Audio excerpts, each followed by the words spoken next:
Damn it, what do you think you're doing? Filthy, disgusting. That's not for you to hold. You serve him, you watch him, but don't you ever carry him. Nate Grayson's voice sliced through the air like shards of broken glass. He stormed into the nursery, yanking Liam from Maya Williams' arms. Don't, Maya started, but swallowed the rest. The boy suddenly screamed, his tiny hands flailing into empty space, his cry sharp as a blade cutting through the glass-walled room. Please, Maya said, keeping her voice steady. He just fell asleep. He only sleeps when he's held. I don't care, Nate bit out, each word clipped. You're the help, not his mother, not anything. The moment Liam left Maya's chest, it was like his anchor had been cut loose. His little hands floated in the air. He wailed, face flushed red, breath hitching. Nate awkwardly patted his back. Shh, son, it's Daddy. The crying only escalated, chaotic, helpless. Maya straightened her shoulders. Give him back to me. Her voice was low, sharp, without pleading. He's scared. You're scaring him. Nate's eyes were ice, but beneath the frost something cracked. He looked at the boy thrashing in his arms, then at the woman who had soothed him all night. A flicker of hesitation, like a scratch on steel, crossed his face. Then he handed Liam back. The boy buried his face into Maya's chest, found her heartbeat, took one long breath, and his cries faded to hiccups. 30 seconds. The room held its breath. Only Maya's quiet, unconscious humming remained, along with the warm scent of baby powder and cotton blankets. That night, no one spoke. The vast house felt colder. Hours later, Mrs. Delaney, the silver-haired housekeeper, found Maya curled in the nursery corner, eyes sleepless, hands still trembling. Passing the kitchen, she murmured to Rosa Alvarez, "That boy only sleeps when she holds him." At the breakfast table, Nate wore a crooked tie, his coffee gone cold. Power couldn't save him from a sleepless night. The second night, Maya tried placing Liam in the crib before stepping out. He cried instantly. Mrs. Delaney tried, Nate tried, all failed. Maya returned, gathered him close, pressed his cheek to her shoulder, the warmth of her body a second blanket, and the storm calmed. The third night, Nate didn't come in. He stood outside the door, listening to the faint humming. Then he knocked. "Maya, I need to talk." She shut the door behind her, keeping the cold out. "I owe you an apology," Nate said, his voice slipping. "That night, I was awful." Maya met his eyes, neither soft nor hard. Liam knows the truth. He doesn't care what billionaire means. He needs warmth and safety. You didn't give him that when you tore him away. Nate swallowed. "I know, and maybe it's not just him." "I'm not quitting," Maya said. "Not for you, for Liam." "I want you to stay," Nate replied, eyes lowered. "For my son." From then on, Maya moved through the house like a shadow with gravity. She didn't wait for praise. She was here for the child. Small details began to change. Bottles warmed to just the right temperature. A light blanket always folded on the rocking chair. A box of wipes kept by the crib instead of across the room. Rosa placed a hand on her shoulder, voice low. Men like Nate, when they feel something, they push it away. They don't know how to ask, only how to react. "Be careful." Maya nodded. "I'm here for Liam." One snowy night, the generator sputtered and died. The house went dark. Staff had gone home early for the storm.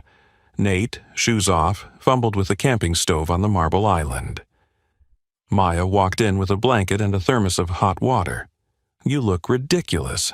"I know," Nate said, blowing on the flame. "Let me." Maya sat down, hands deft, heating water, wrapping the blanket, setting a small pot ready for formula. "You always know what to do." Nate exhaled. No, Maya replied. I just don't leave things undone. Upstairs, Liam stirred, then settled. Maya glanced over. He's been crying less this week. Because of you, Nate said. Because you stopped seeing him as an obligation and started holding him like a person. Late that night, Maya returned to her small room in the back wing. On the bed lay a cloth-bound notebook tied with a blue ribbon. No name. On the first page, handwritten words, "You deserve more than just surviving." The handwriting wasn't Rosa's, nor Mrs. Delaney's. Maya closed the book, heart pounding, not from the gift, but from this. In a house built on silence, someone had seen her. By morning, a quiet routine had formed. Nate knocked before entering the nursery. He practiced making coffee, terribly, but remembered oat milk, no sugar. Mrs. Delaney joked half seriously, "The boss only uses the fine china when you're in the room." Maya shrugged. The older woman narrowed her eyes. "It's not about the cup. It's a signal." At noon, Maya sat against the wall, Liam asleep in her arms, humming without words. Maybe life had told her for years that she was meant to serve, not to hold. But Liam didn't know those rules. He only knew who stayed when the night fell, who held him gently when he was scared, who breathed in rhythm so he could match it. And Maya knew too, staying, for a child, for herself, was sometimes the bravest act. On the final stormy night before closing her eyes, Maya placed the cloth notebook in the drawer. She didn't know who had written it. She only knew one thing. From that evening, when a father learned to hand his son back to the person who knew how to hold him, this house had started to change course. Not with speeches, with small gestures, repeated until they became ritual. The next morning, the hallway was still. As Maya passed the dining table, she said, "Good morning." Mrs. Delaney gave a small nod. Nate looked up from his screen, tie still crooked, and said nothing. That was fine. Maya wasn't here to collect kindness. She was here to keep one small heart steady. In the laundry room, she caught Nate's voice through the door, speaking into the phone. "No, I'm not going to dinner. No, don't try to set it up. I've got a baby who cries all night unless he's held by a stranger. And I treated her like garbage. I don't know how to fix that." The door gave a soft creak. Nate turned, catching sight of Maya. He hung up. "Were you eavesdropping?" "Doing laundry," Maya replied evenly. "You shouldn't have heard that." "This house is made of silence," she said. "Sometimes hearing something real is a blessing." That afternoon, Nate said, "Come into my office. I want you to see something." On the wall was a wireframe of an app. Unity, Single Moms and Caregivers Hub. The colors were polished, the text clean, but Maya could see the pitfalls. "I started this after Claire left," Nate explained. "The team's talented, but they haven't lived these questions." Maya crossed her arms. "What do you want from me?" "Your perspective from the other side." She stepped forward, pointing quickly. "The home page has too much text. If your hands are shaking, you can't read 5 paragraphs. The Help Now button needs to be the first thing you see. Allow full anonymity. Don't demand a name before someone is heard. Add a voice note option. When people are crying, speaking is easier than typing. Put the nearest service map within one tap. And you need an anonymous forum with trauma-trained moderators. Cut harmful comments, keep it safe." "Legal will ask about liability," Nate frowned. "If it's not anonymous, people will stay silent," Maya said, "and silence is what kills." Nate sat down, pen moving to her words. "I've built my life around solving problems," he said slowly. "Green buildings, clean energy, carbon tracking. But I guess you can't code your way out of loneliness. Loneliness is a human rhythm, not a bug, Maya said. It needs another rhythm to unlock. He looked up at her. I want to start over. Starting over means trusting me as a voice, not a convenience, Maya replied. Don't call me in just to legitimize your kindness. Deal, Nate said. This time, he offered his hand first. Maya shook it, short, firm. That night when Liam stirred, Nate knocked before entering. He picked up his son, standing beside Maya. Like this? Softer and breathe evenly, she murmured, adding her familiar humming. Liam rested his head on his father's shoulder, glancing at Maya as if to ask, Is this okay? She nodded. His eyelids drooped. Nate exhaled, relief washing over him like setting down a block of ice. Thank you, he said. Without me, you'd still learn, Maya replied. I just shortened the path. The next day, Carla Brooks, coordination assistant at headquarters, called on video. We need user insights for Unity. Could you join a meeting early afternoon? Maya glanced at Liam asleep, then nodded. The meeting opened to 6 squares. Engineers, designers, legal, product. A designer asked, Why is one tap so critical? Because crisis doesn't wait for an OTP, Maya said. In the middle of the night when your baby's crying and your hands are shaking, you need to be heard immediately, not fill out fields. On the other side of the screen, postures straightened. Respect began to show in rituals. Nate no longer walked straight into her room. He stood outside. Maya, may I come in? Morning coffee was still bad, but the formula was right. Oat milk, no sugar. Mrs. Delaney quipped, The boss only uses the fine china when you're here. Maya smiled. I don't drink from a cup to count money. The older woman replied quietly, I'm counting habits. On another snowy afternoon, the generator failed again. Darkness pressed the house into a warm-breathing box. Maya and Nate sat in the kitchen, 2 small pots simmering on the camping stove. You always know what to do, Nate said again, this time without the hollow note. I just don't leave things undone, Maya reminded him. Same as Unity. Don't let anyone be forced into silence by procedure. He nodded, eyes on Liam, sleeping peacefully in the next room. He's cried less since I started holding him as a person, not a precious object to guard. You learn fast, Maya said softly. Late at night, Maya returned to her room. The cloth-bound notebook with the blue ribbon still lay on the bed. She opened it, fingers tracing the line. You deserve more than just surviving. In the hallway, a man's footsteps paused, then moved on. The distance between gratitude and affection was as thin as the thread she sewed into a pillow. Pull too hard, and it snapped. Let go, and it unraveled. She closed the book and breathed slowly. On Saturday morning, Nate leaned on the nursery doorway, watching Maya settle Liam into his high chair, fastening the straps, making the spoon into a little airplane. An ordinary breakfast. The rarest luxury in a house owned by a man who fought the world daily. I'm thinking of opening Unity to include caretakers, foster parents, volunteers, Nate said. I'm not like them, Maya replied, eyes on Liam. Most of them go home.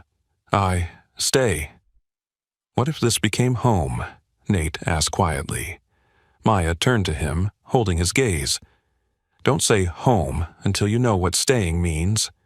Staying isn't a promise. Staying is repeating every day. Nate nodded, this time without argument. I'll repeat it. That evening, her phone buzzed. The name on the screen. Nate. Tomorrow, will you come to headquarters for the Unity review? I want to introduce you to the team. Maya looked at Liam, sleeping with his teddy bear, then at the cloth notebook. Okay, she texted back. On the other end, Nate set his phone down, straightened his tie, and glanced in the mirror.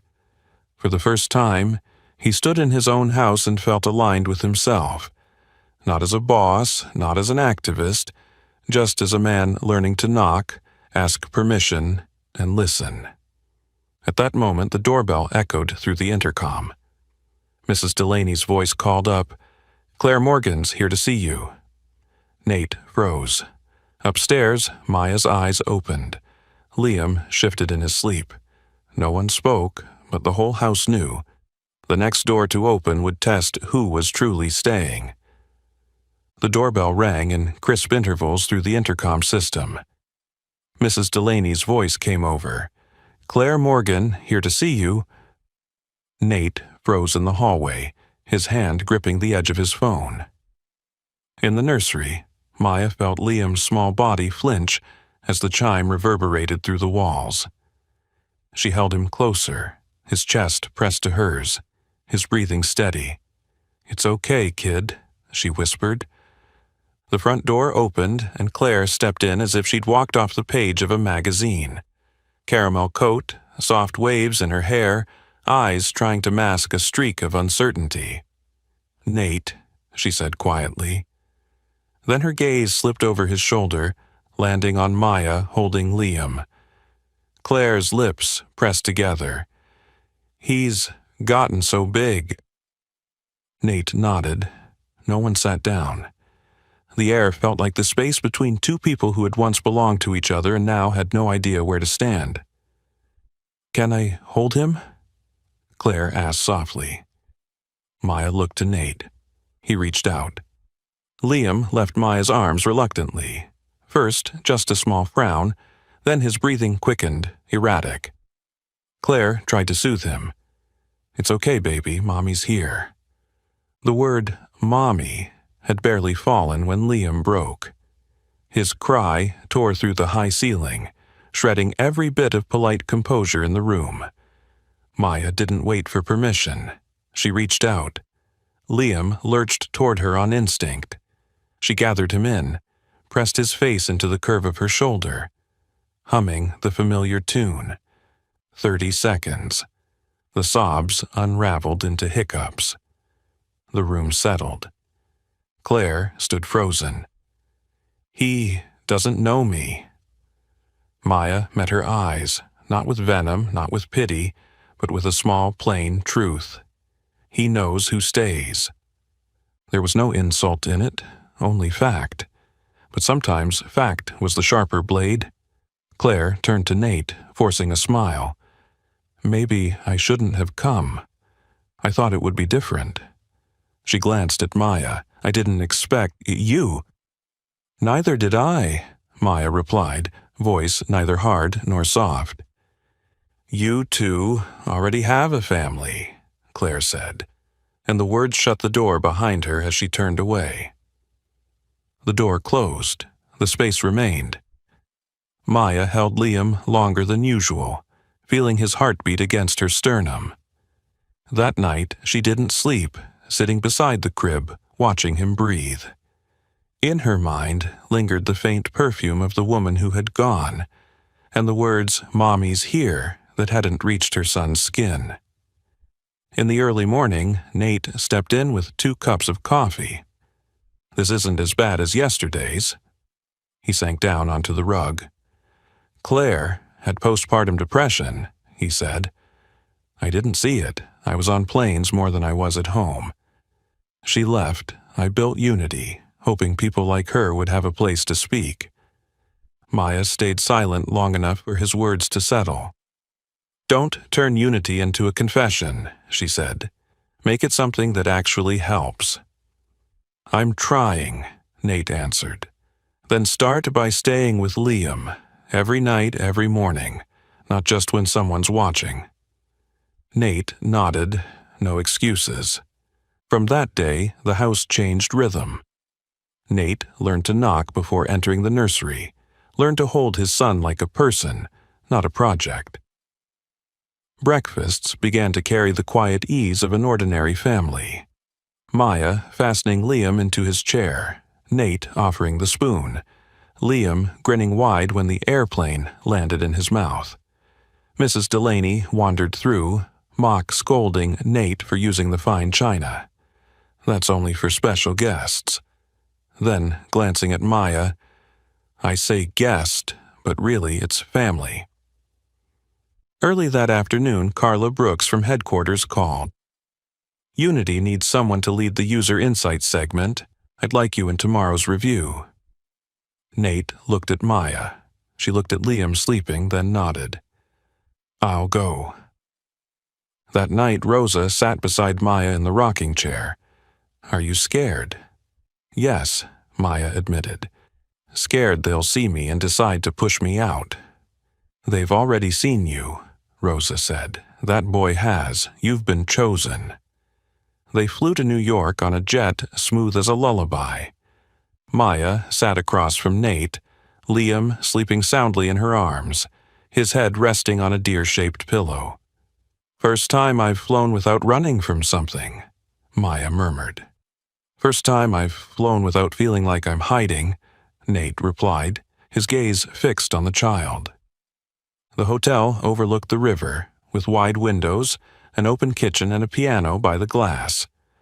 Liam babbled a string of nonsense when he saw the black and white keys, pointing and calling, Wah, wah. He thinks it's the kitchen tiles. Maya laughed.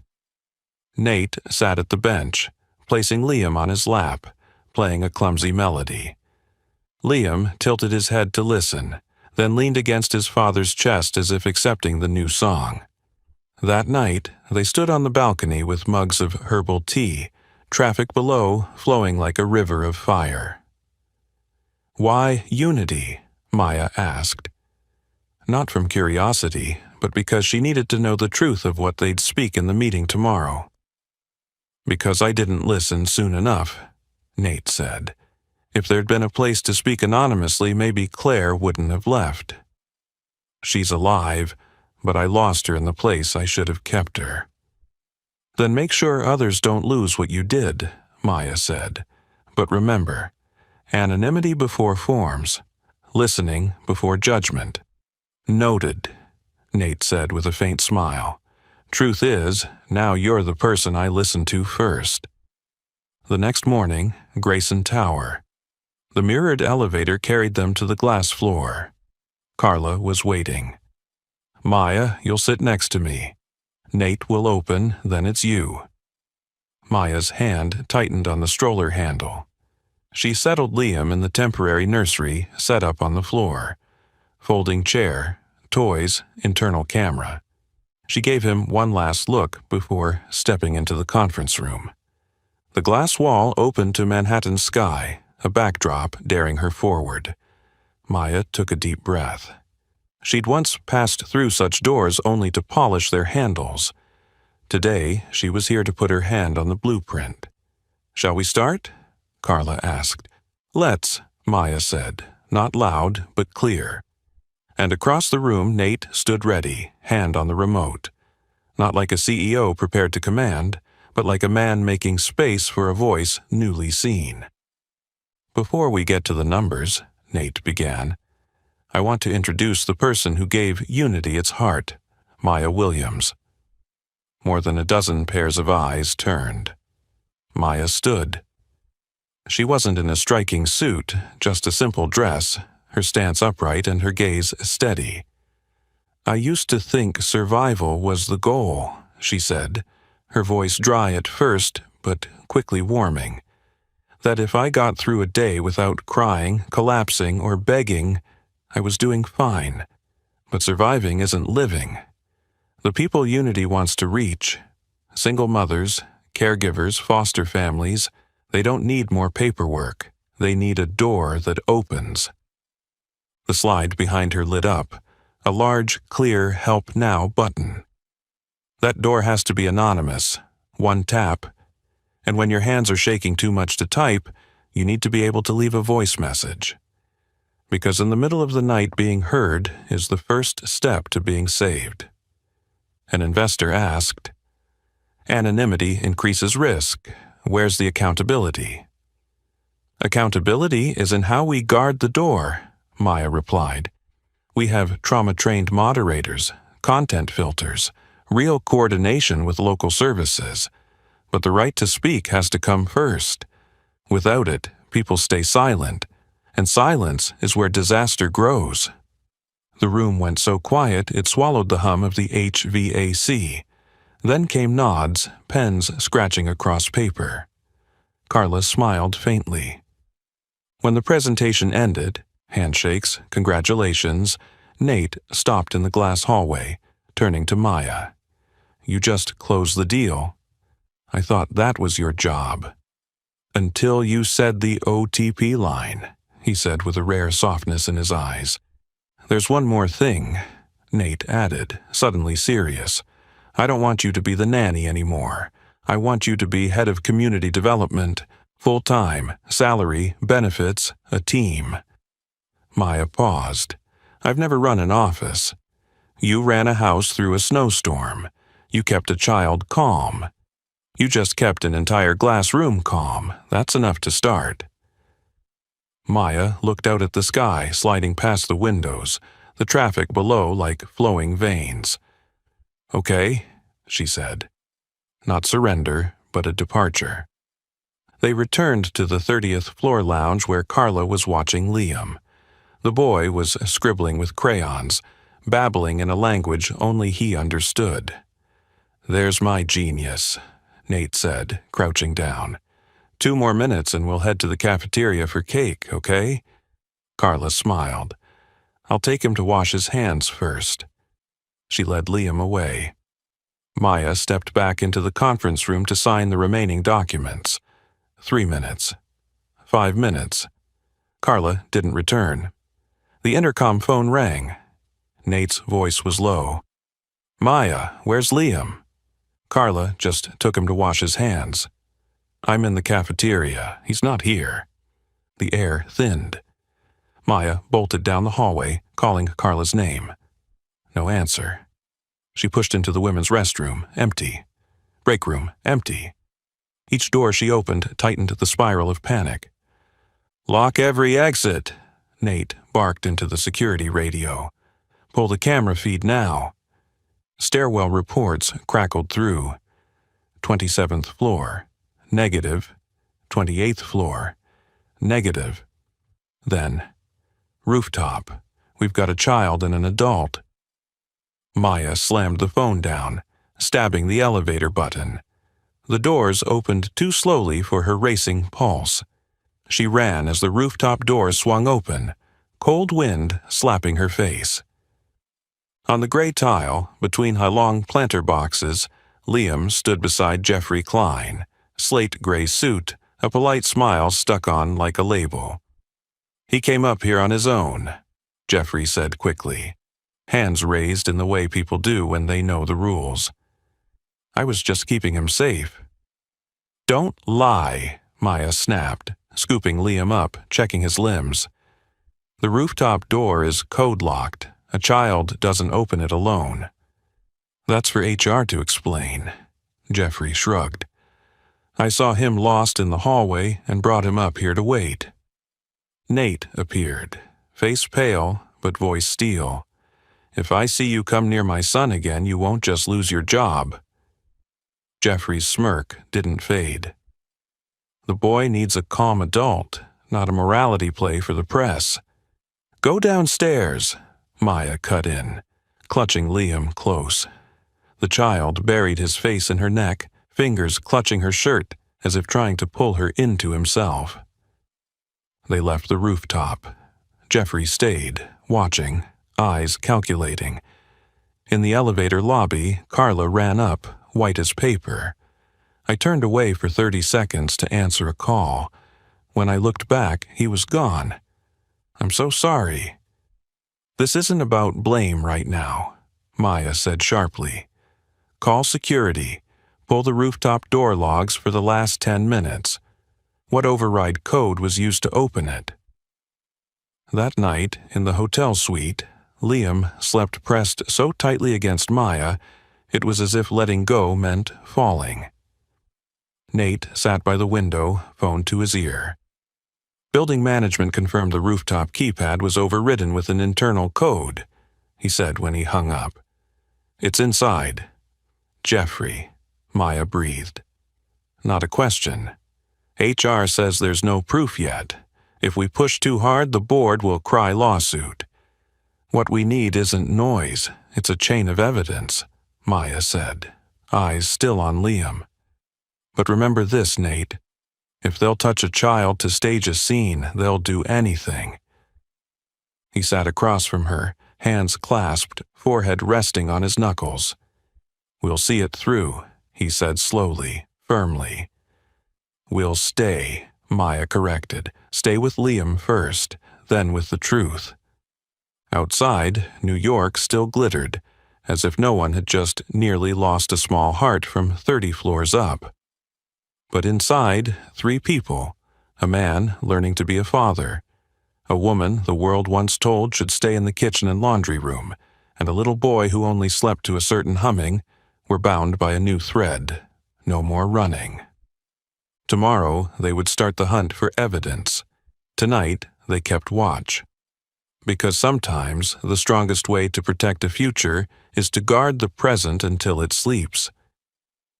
The morning after the rooftop alarm, Maya spread every document across the glass table in the suite.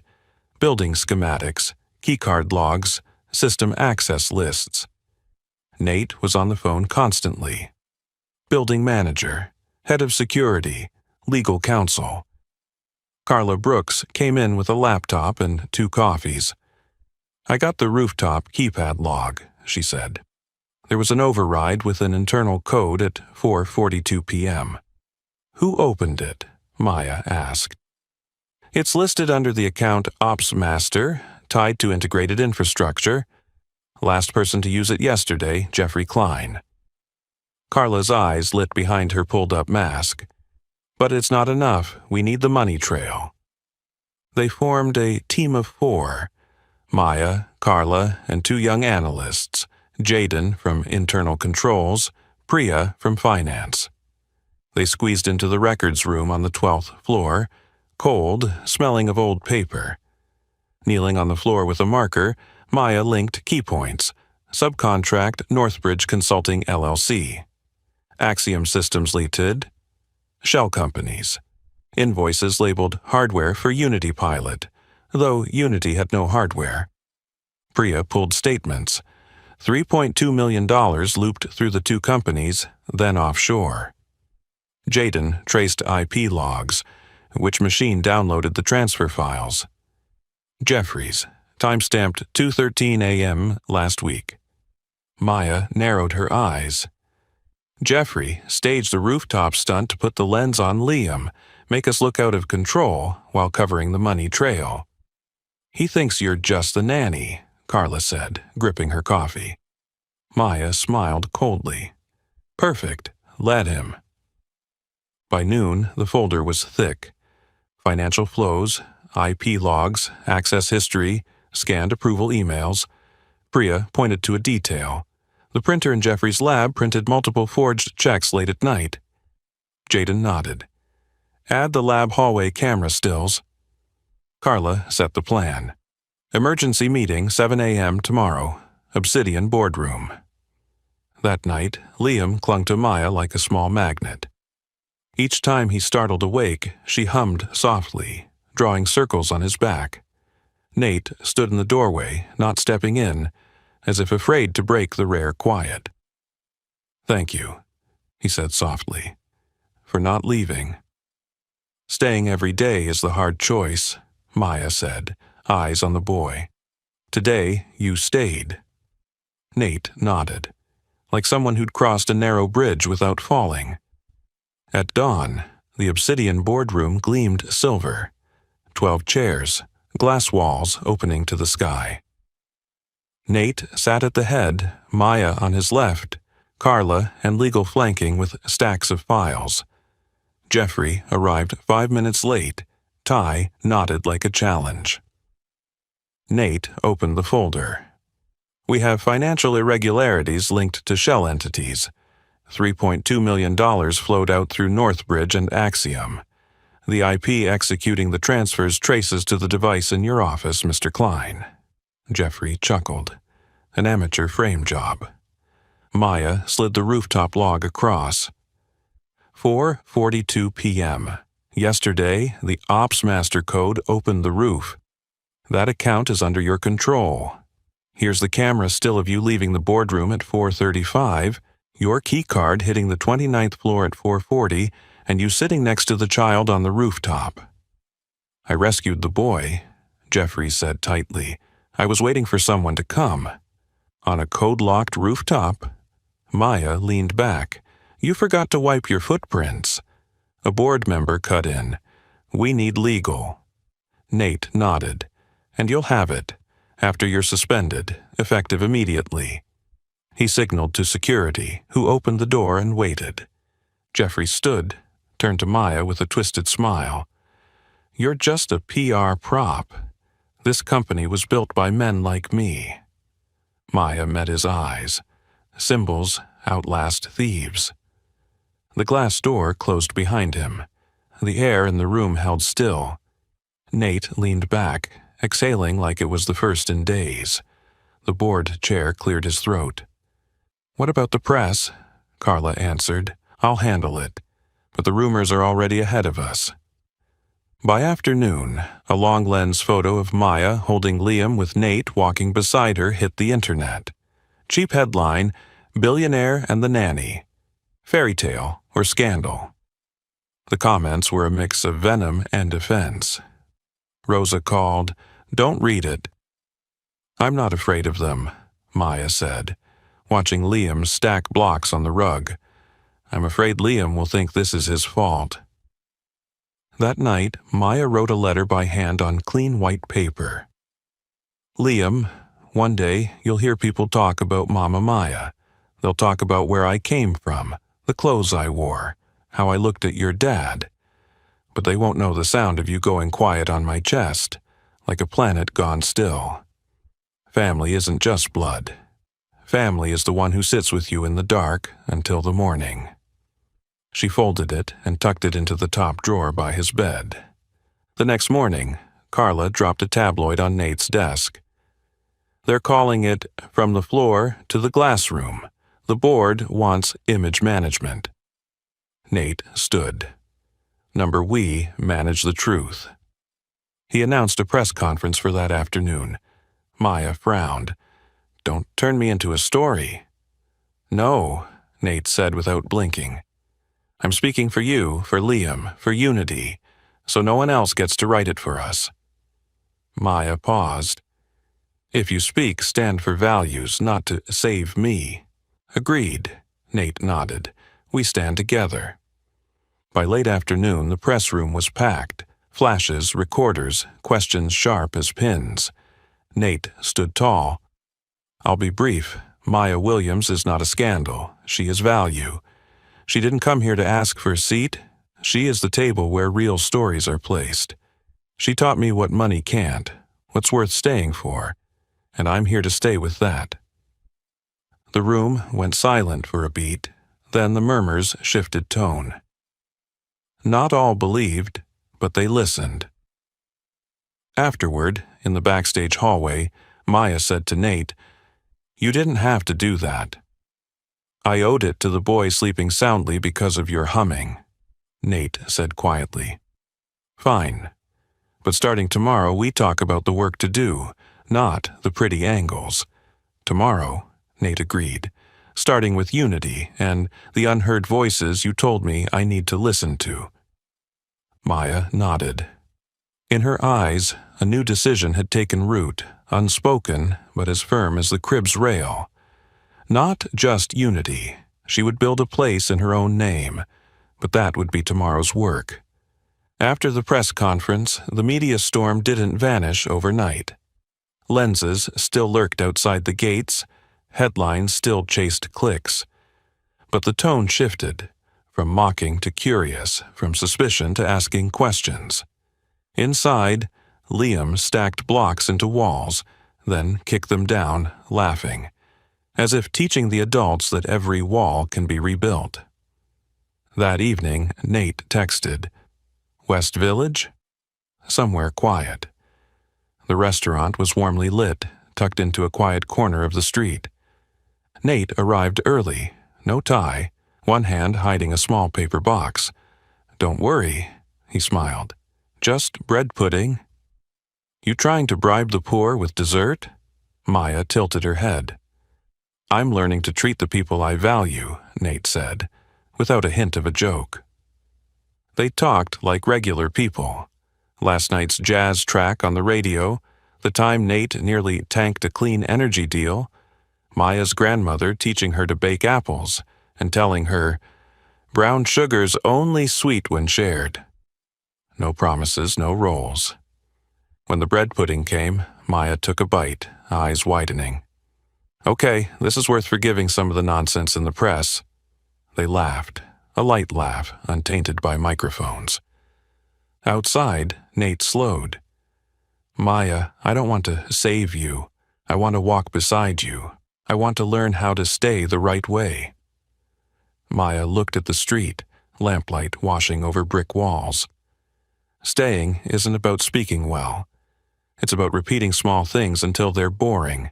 Knocking on the door, holding the child, making the bottle, not disappearing when it's hard. "I understand," Nate said softly. "Not because I'm good at it, but because you're teaching me." A few days later, Unity's new version launched. Big Help Now button on the homepage. Anonymous voice note option. Nearest service map, trauma-trained moderators. Carla pulled Maya into a meeting room. "Requests are up. Response time cut in half." Nate sent a short text. "Thank you." Maya replied, "Keep going." At noon, Mrs. Delaney handed Maya a small parcel tied with a blue ribbon, like the notebook before. Inside was a Polaroid, Liam asleep on Maya's chest, taken secretly from the doorway in soft light. On the back, "Sometimes fixing a house starts with keeping a child still." No name. Another signal, arriving just when Maya needed something to trust. During the firestorm of headlines, the board still fussed about image. Carla acted as the shield, sparring with cheap PR spins, shutting rumor doors, opening ones for Unity's real story. But Maya knew. If everything stayed about press conferences and branding, she'd be swallowed. That night, alone by the window looking out at the city, she wrote in the cloth notebook, "I will build a place not to polish doorknobs, but to open doors." The next morning, she told Nate straight in the kitchen, before Liam woke, "I want to start a foundation. In East Harlem, near the shelter I stayed in. It's called Warm Floor. A place where women sleeping on floors to keep their children warm can come, lie down, and lift their heads. I don't want to start with your money." Nate set his coffee cup down slowly. "I'll support it. I won't stamp my logo. When you need something, tell me. But for the start, let your name lead." Maya exhaled, light as a door no longer stuck. "Thank you for not taking it over." Warm Floor began that way. A small rented office, 2 old desks, 4 mismatched chairs, a worn sofa, and the neighborhood. The corner store owner left a box of diapers. The locksmith fixed the jammed door for free. The pastor nearby offered an evening classroom for kids. Carla dropped off a printer. Rosa delivered a box of freshly washed blankets. Mrs. Delaney sent an electric kettle and a note. "Don't let anyone keep pouring for you forever." On opening day, Maya stood at the glass door taping up the paper logo, Warm Floor Foundation. She didn't cut a ribbon or give a speech. She opened the door to a woman pushing a stroller, eyes red and dazed. "My name's Alondra," the woman said. "3 kids. The youngest has asthma. I'm out of options." "Come in," Maya smiled. "Sit down, breathe first. We'll figure it out step by step." She tapped Help Now on Unity and left a voice note. "Alondra, 3 kids, needs asthma doctor, crib, flexible work hours." Before the water boiled, the community line called back. That afternoon, Nate arrived, no suit, carrying 2 bags of washed toys. He stood in the doorway like a polite stranger. "May I? Just don't block the way," Maya grinned. They rolled out rugs, assembled a crib, taped up the hotline number. Liam ran around proudly, finding spots for wooden blocks. Warm floor smelled of tea bags, cheap floor cleaner, and fresh hope. Late at night, Maya locked the door, secured the top latch, and leaned against the glass. Nate handed her a paper cup. "Mint tea?" "You're getting addicted to tea," Maya teased. "I'm getting addicted to staying," Nate said, smiling, tired but warm. Maya's phone buzzed. Carla texted, "Good news. Unity's in the top 3 social impact on the store. Bad news. Jeffrey just hired a bulldog law firm." Maya typed back, "Truth doesn't fear lawyers. We keep going." She switched off her screen, glanced up at the paper-warm floor sign fluttering in the night draft from the doorframe. A shiver of instinct ran down her spine, the feeling before another knock. Sure enough, the next morning when she arrived, there was a pale blue envelope on the step. No stamp, just Maya written in elegant, slanting script. She stood still for a moment before opening it. Inside was a letter that began, "I am Marissa Hayes, a night shift nurse at Grayson before you. I need help." Maya folded the letter, looking into the small space she had just built. This wasn't just a place to lay rugs and boil water. This was a place to open the door to buried stories. She texted Nate a single line. "Meet me at warm floor. Bring your notebook. We're about to start digging." The pale blue envelope sat on warm floor's doorstep like it had been placed there with intent. Only Maya was written on it in a slanted, strikingly elegant hand. When she opened it, she caught the scent of old paper mixed with a hint of damp, like the smell of stories shoved to the bottom of a drawer. "I am Marissa Hayes, night shift nurse at Grayson before you. I left under difficult circumstances. I heard about what you're building. I need help." Below was an address on the edge of Brooklyn. The apartment was worn, its windows taped in plastic against the wind, the air thick with a blend of medicine and mold. Marissa sat hunched in a frayed chair, the hollow-eyed look of someone who hadn't slept much. Her hands trembled as she pushed a file folder wrapped in a zip bag toward Maya. Internal emails, payment slips, scanned checks, shift schedules. "I saw equipment orders that never reached the storeroom, services no one ever received, signatures forged," she rasped. "I told one manager. The next day, my name was gone from the roster. No references, no pension. Every job I've applied for since gets turned down because I've been flagged. I live on the margins now."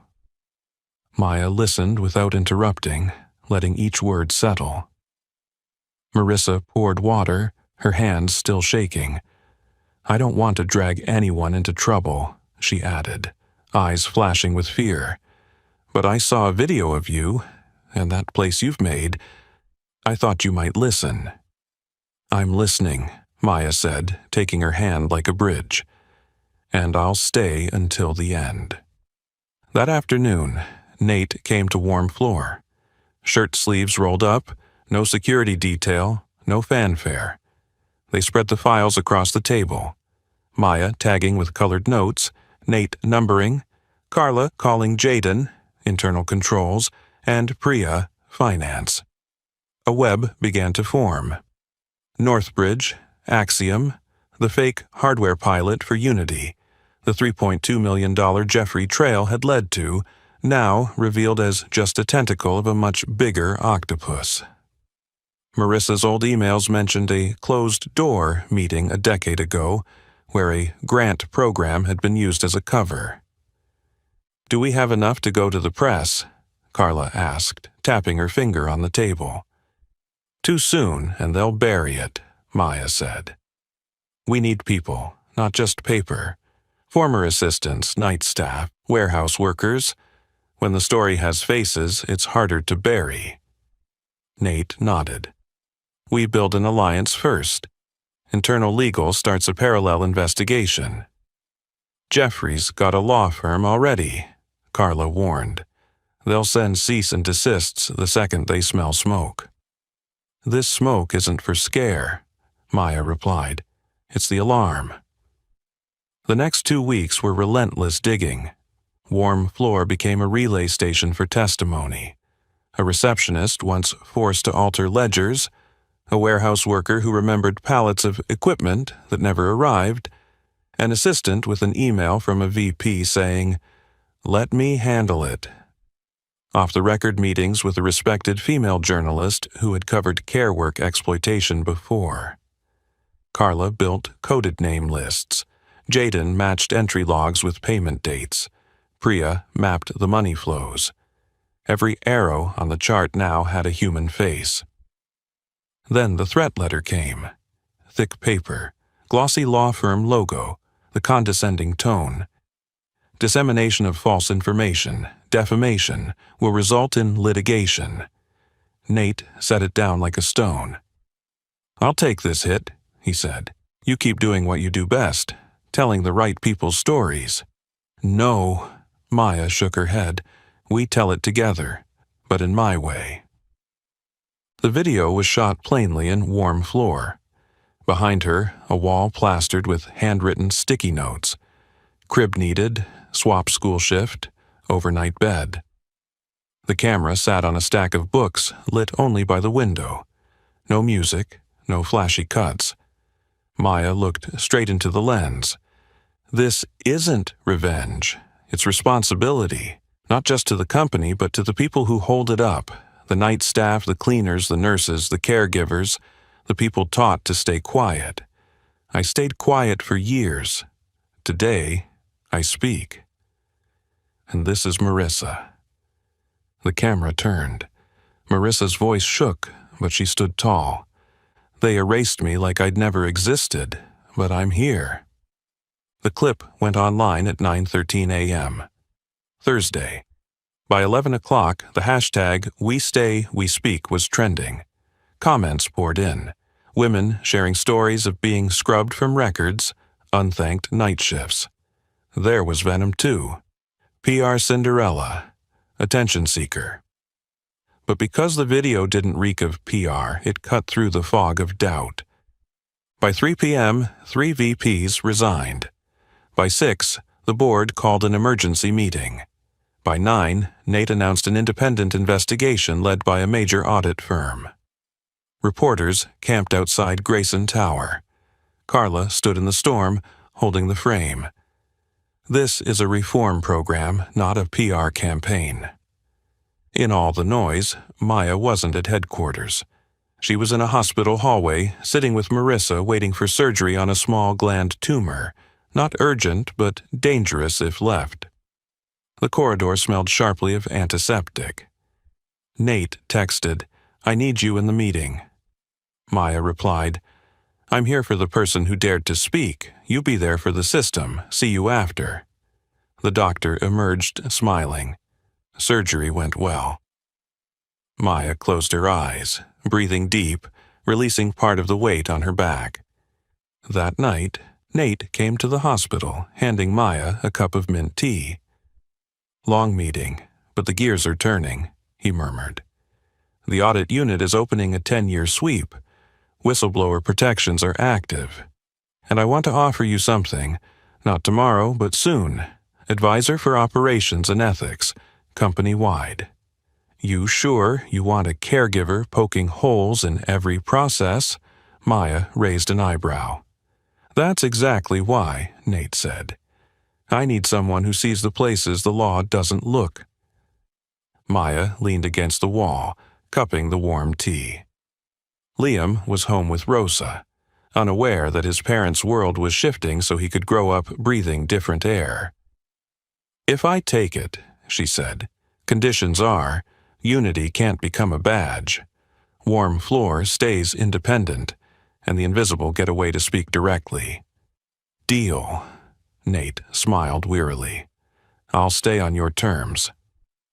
When they left the hospital, the night wind cleared the antiseptic from the air. Maya stood under the awning, looking at a city tired but changing. In her pocket, her phone buzzed. Carla had sent a preliminary audit file, $8.1 million siphoned through multiple shells over years. The message was short. Tomorrow, Obsidian again. Maya typed back, tomorrow we stay. The second Obsidian morning, the boardroom gleamed black like the surface of a lake at the start of winter. To Nate's left sat the audit chair. To his right, legal counsel. Carla and Maya faced a row of gray suits. On the screen, a money flow diagram branched like tree roots, the main limb. $3.2 million. Jeffrey. The smaller offshoots feeding shell contractors, forged checks, phantom services. Next slide, policy updates. Whistleblower protection, anti-retaliation, anonymous internal hotline, rotating audits. A silver-haired board member pushed up his glasses. With all due respect, I still don't understand why we have a caregiver in a strategy room. Maya sat upright, her voice even. Because silence has been legalized here for a very long time, sir. I come from a space where silence kills. Your company has excellent lawyers. What it's missing is people. No one has ever asked the night shift, what did you see? Today, we start with that question. Another man shook his head. That's sentiment. No, Maya said. That's operations. If help now must be one tap for a mother with shaking hands, then your internal hotline must be one tap for employees. If no one dares to speak, you won't hear. And when you don't hear, money pours through the cracks. The audit chair cut in. I support it. Data shows early reporting reduces losses by 60%. Legal nodded. We reduce long-term litigation risk if we standardize an anonymous channel. Nate closed. Today, I nominate Maya Williams as advisor for operations and ethics, reporting directly to the CEO and the audit committee. A ripple of murmurs. A vote. Passed, not unanimously, but enough. After the meeting, Carla clapped her on the shoulder. You just poured this room a straight espresso. They'll take a while to like the bitterness. Maya smiled. Like it or not, Carla grinned. It's in their system now. While the investigation machine kept grinding, warm floor grew person by person. Alondra got a new work shift, her youngest an inhaler from the asthma clinic. A former assistant found hourly childcare. Even something as small as an air mattress to keep a mother and child off the floor counted as a win. Maya hung a pin map on the wall. Every pin a household warmed. Liam came to play, drawn to the pins. He stuck one near the park. It's warm here, he said, babbling. Maya kissed his hair. Good news rushed in like a flood. Unity broke into the top 3 in social impact, urgent response times cut in half. Bad news followed, a long column asking, ethics or orchestration? Still, the mainstream had shifted tone. Serious pieces now discussed whistleblower protections and care labor. Then came the gala night. A Grayson World ritual. Environmental fund, guests in tails and gowns, chandeliers like falling stars. Maya wore a deep blue dress borrowed from Carla, shoulders bare, hair in a clean bun. She stayed at the back, near the balcony door, where the light was softer and the night air slipped in. Nate took the main stage, no tie, holding a minimalist speech. Tonight, he began, voice carrying steady, we gather for the planet. But a human ecosystem also needs healing. I learned that not in a lab, but on a nursery floor, where a woman kept my son still with a single humming note. She taught me not to ask, how do I look good, but how do I stay? The room stirred. So, we changed how this company listens. We protect the speakers. We build technology with a human rhythm. And if I have to choose between a perfect headline and the right heart, tonight I choose the heart. The applause wasn't explosive, but it was real, solid, unforced. From the doorway, Maya felt her heartbeat shift, not from sweet words, but because he had dared to change the language under cold eyes.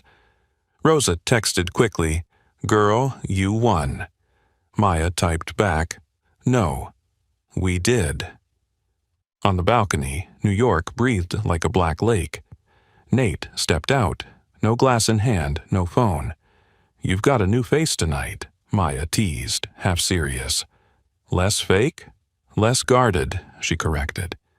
They stood listening to the wind.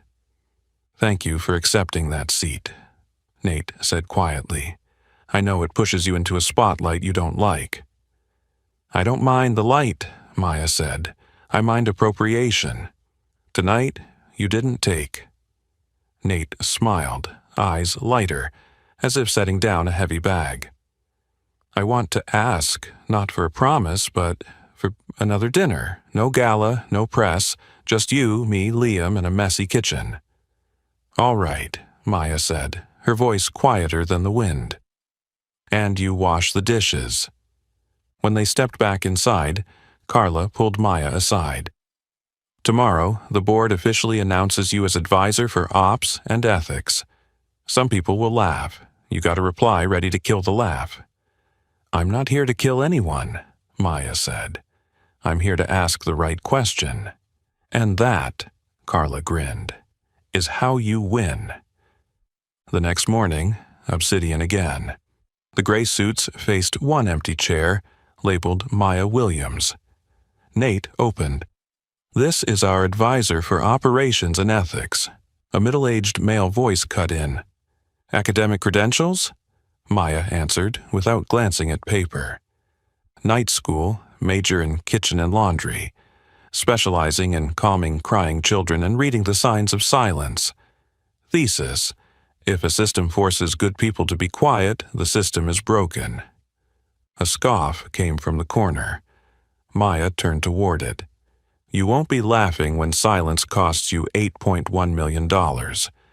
Today, we replace silence with listening, and we start by adding a one-tap button for our own employees." Audit chair. "Approved." Legal. "Draft policy this week." No one laughed again. By midday, Warm Floor was busier than usual. Alondra brought her youngest to show off the new inhaler. An elderly woman dropped off cornbread to thank the girl who found my granddaughter a bed. Maya added 3 more pins to the map. Liam begged to place one near their home. "It's warm here too," he said. She hugged him, burying her nose in his hair, breathing in the scent of cheap soap and expensive peace. That evening, in the penthouse kitchen, Nate waved a skillet like he was negotiating with the flame. "You said, wash the dishes, not get to cook." "Light penalty," Maya laughed, lowering the heat to rescue the almost burning pasta. Liam sat in his high chair, dipping fingers into sauce, giggling. On the table, the cloth notebook and Polaroid sat side by side, like pages of the same book. "You know who took that photo?" Nate asked. "What would it change if I did?" "So, I could say out loud what I wrote in ribbon blue." Maya looked at him long enough that the crackle of the pan was loud. "It's easy to speak when the room is dark, harder when the lights are on." Nate nodded, offering no defense. "Then, I'll wait until you want to hear it." "Wait and repeat," Maya reminded him. They tapped wooden spoons together like a new ritual. A simple dinner, that for them was the most luxurious in the world. That night, Maya opened the cloth notebook and wrote a single line. "Reform doesn't start with a resolution. It starts with how you hold a child." She closed it, setting it beside the handwritten letter for Liam. Outside, the city still pulsed. Inside, the three of them stayed. The internal one-tap system went live on a gray Monday morning. A compact icon on every employee's screen with two large options: report anonymously and need to be heard now. Carla stood in the operations room, headset on, watching the dashboard shift from quiet green to flashing yellow to red alerts. Within the first 24 hours, 38 signals came through, ranging from forced ledger edits to signing invoices for goods never delivered. Not all were severe, but all were real. The audit chair pointed at the chart. This is the negative print of the company for the last decade. Nate exhaled slowly, and today we're taking a new X-ray. Maya brought her notebook, sitting beside Carla through the first shift, listening to each anonymous voice note. Voices shaky, dry, or forced into coldness to hide fear. She didn't throw in empty comfort. She wrote down operational steps, response times, legal handoffs, safe channels for reporters. When people dare to speak, the system has to catch them in time, she underlined. By afternoon, Jeffrey Klein struck back. His law firm sent another warning letter, paired with a leaked piece accusing Maya of using warm floor as a PR springboard. Below it, a doctored photo, Maya holding Liam, Nate smiling at them, crafted to lean hard on the Cinderella label. Rosa called immediately. "Don't read it. Let me read it and be mad for you." Maya only replied, "I'm busy listening to our own people talk." That night, as warm floor was closing, the sound of glass ticking came from the street. Maya pulled the curtain. On the front window, someone had spray-painted in black, "Gold Digger." It took a second to realize the battleground had moved to the street. Carla arrived 10 minutes later, arms full of spray paint cans and masking tape. "We're not erasing it," Maya said evenly. "We're painting over it." The next morning, neighborhood kids were invited in. Liam stood in line too, hands smeared in bright colors. The defaced glass became a hand-painted mural reading number, "We Stay, We Speak," with the words "Gold Digger," transformed into a dirt pit, and hundreds of small hands pulling each other out. An elderly neighbor lingered the longest, eyes wet. "This is prettier than new glass." While the paint still smelled fresh, Marissa Hayes came to warm floor with a cane. Her surgery was done, her steps still slow, but her gaze no longer trembled. "They called me back," she said, smiling. "Grayson Global restored my references, my insurance, and gave me a written apology. I didn't ask for money. I wanted to exist." Maya hugged her, squeezing lightly. "You stayed." Inside the obsidian tower, the gears spun faster. Priya sent the 8.1 million siphon map. Jaden matched logs. Carla scheduled the meeting. Nate demanded, "Transfer all files to the state attorney's office and the Financial Crimes Bureau."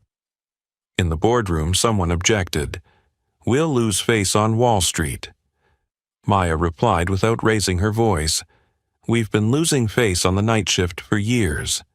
Today is just the day we turn on the light." The vote passed, majority in favor. 3 board seats went vacant by that afternoon. The preliminary results press conference was another trench. Questions shot like needles. Is Grayson using a nanny as a shield?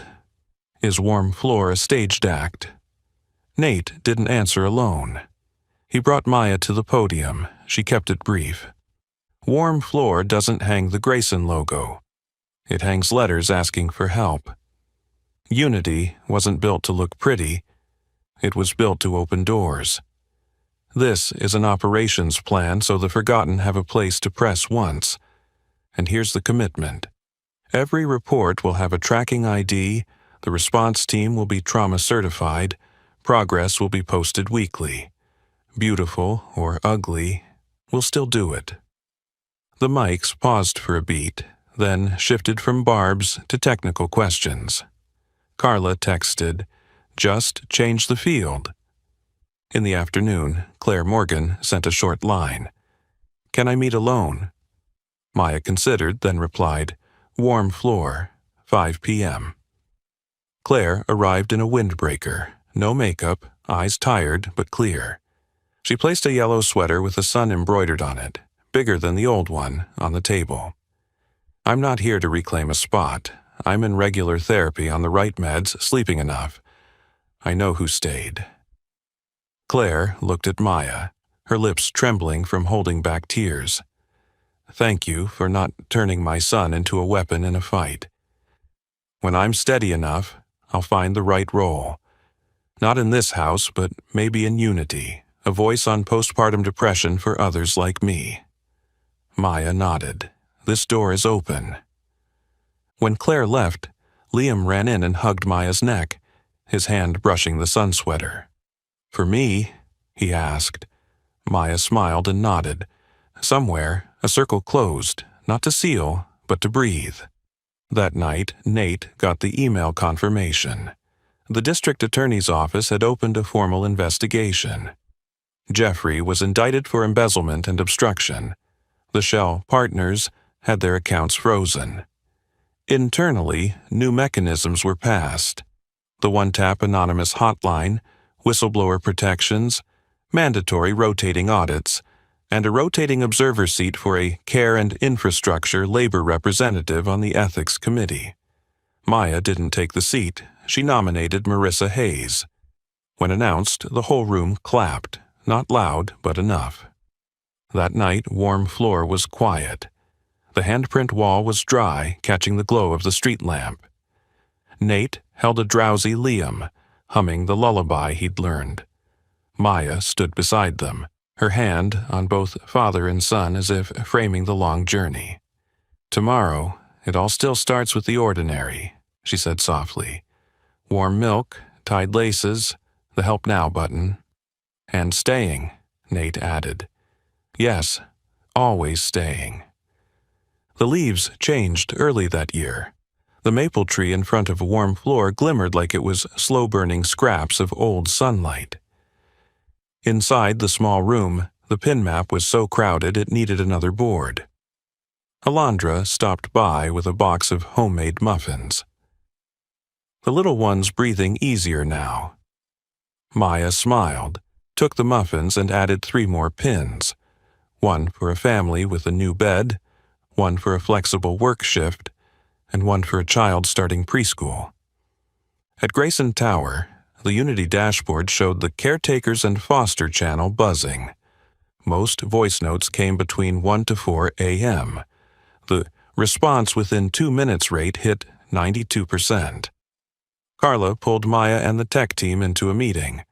"Let's add auto callback for urgent voice notes and a grocery voucher map partnered with local supermarkets, QR codes for food pickup at night." Nate nodded. "Watch the users, not the trophies." The room chuckled. Not at a joke, but because they all spoke the same language now. One afternoon, the audit committee released its final report. Total losses of $8.1 million, with 63% recovered through frozen accounts. Jeffrey Klein and 2 accomplices indicted. 3 Shell partners banned from trading with any related companies. Maya wasn't in the room for the applause. She was at the neighborhood playground, counting 5, 6, 7 for Liam climbing the slide. When her phone buzzed, she glanced at the alert for just a second before putting it away. Those updates could wait until tonight. Right now, she was here. That evening, in the penthouse kitchen, Nate tended a pot while listening to Liam talk about soap bubbles popping like fireworks. Maya was tying up the trash when she stopped. He was humming softly. Not her, but Nate, holding their son and drying his hair. The rhythm had been passed on. She smiled. An invisible skill had become a shared ritual. The next day was the official introduction of the Operations and Ethics Advisor role to the press. Maya wore a light gray suit, the heading on her notes reading, "Not alone." A reporter asked, "What gives you the authority to speak and be heard in this room?" "Results," she replied. "From the Help Now button to the one-tap internal hotline, everything I've said is measured in seconds of response time, percentages of funds recovered, and the number of homes warmed. And I rely on one more thing. No one in this company should learn to be silent the way I did." "Are you afraid of becoming a symbol and then being used up?"